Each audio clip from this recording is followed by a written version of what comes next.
Pasensya na, pero kailangan kong lumayo muna. Sana sa aking paglayo makikita mo ang aking halaga. Sana matuto ka ng tumayo sa sarili mong paa. Na hindi ka dapat laging umaasa sa iba. Na hindi laging andyan ang ibang tao para tulungan ka. Sana ngayong ramdam mo mag-isa ka, ma-appreciate mo yung mga ginawa ko dati pa. Wala eh. Nasanay ka na kasi kaya hindi mo nakikita. Sana ngayon magbago ka na. Magpakalalaki ka.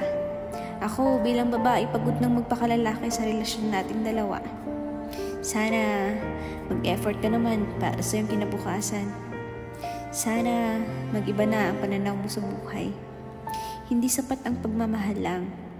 Consider mo rin ang social, financial, spiritual, and mental. Sa ilang taon nating pagsasama, puro ka na lang salita. Ilang taon nang lumipas, ilang taon nang nasayang. Wala ka talagang matatapos kung puro ka sa mula.